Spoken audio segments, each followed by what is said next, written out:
कई पृष्ठों को एक बार में पढ़कर उसके बाह्यामी ज्ञान को याद रखना कठिन होता है, समय भी लगता है और मन भी बोझिल हो जाता है।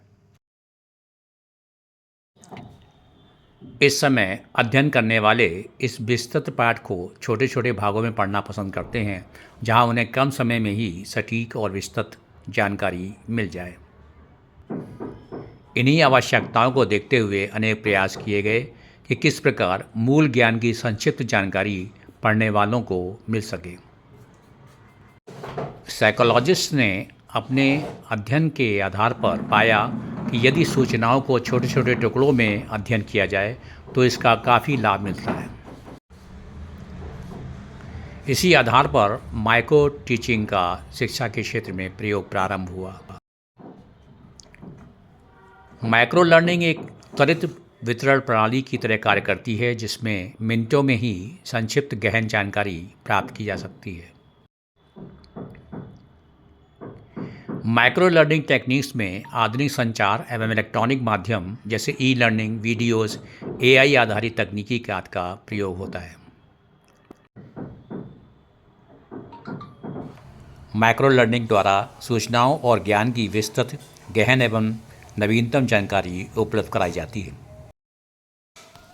माइक्रो लर्निंग को यदि स्पेस्ड रिपीटिशन यानी समय के अंतराल पर दोहराते रहने, साथ ही एक्टिव रिकॉल यानी सक्रिय पुनर्स्मरण के साथ जोड़ दिया जाए तो बहुत ही हितकारी होता है। स्पेस्ड रिपीटिशन से ब्रेन को अन्य सूचनाओं से संपर्क स्थापित करने में काफ़ी सुविधा मिलती है, जिससे और ज्ञानवर्धन होता है। इस माइक्रो लर्निंग विधि से पढ़ने वाला पाठक स्वयं भी अपने विवेक से सूचना सामग्री को और अधिक ज्ञानवर्धक बना सकता है। फॉरगेटिंग कर्व के कॉन्सेप्ट के अनुसार यदि आप अध्ययन वाले ज्ञान को समय के अंतराल पर नहीं दोहराते हैं तो वह स्वतः समाप्त हो जाता है। यदि कोई नया ज्ञान प्राप्त कर रहे हैं तो उसको जल्दी जल्दी दोहराना सही रहता है, और जब आपको याद रहने लगे तो उसका दोहराने का अंतराल बढ़ा सकते हैं। पढ़ी हुई जानकारी को बार बार अंतराल पर ध्यान से दोहराने से वो स्थायी रूप से मस्तिष्क में जगह बना लेती है, जिससे वो समय समय पर स्वतः ही प्रकट हो जाए। एक्टिव रिकॉल की आवश्यकता इसलिए पड़ती है कि माइक्रो लर्निंग और स्पेस्ड रेपिटेशन द्वारा मेमोरी में लंबे समय के लिए रखी अध्ययन सामग्री तुरंत आपके दिमाग में आ जाए।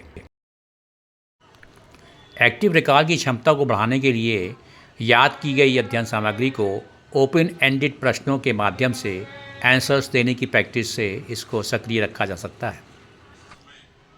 एक्टिव रिकॉल में पूछे जाने वाले ओपन एंडेड प्रश्न केवल हाँ या नहीं में उत्तर देने के बजाय अधिक रचनात्मक सोच और गहन जानकारी प्राप्त करने के लिए होते हैं। इसलिए माइक्रो लर्निंग को स्पेस्ड रिपीटिशन एवं एक्टिव रिकॉल के साथ अवश्य व्यवहार में लाएं।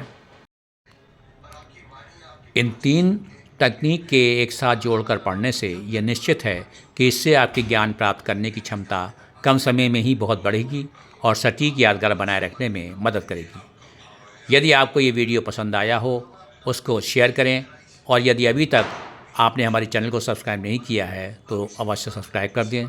धन्यवाद।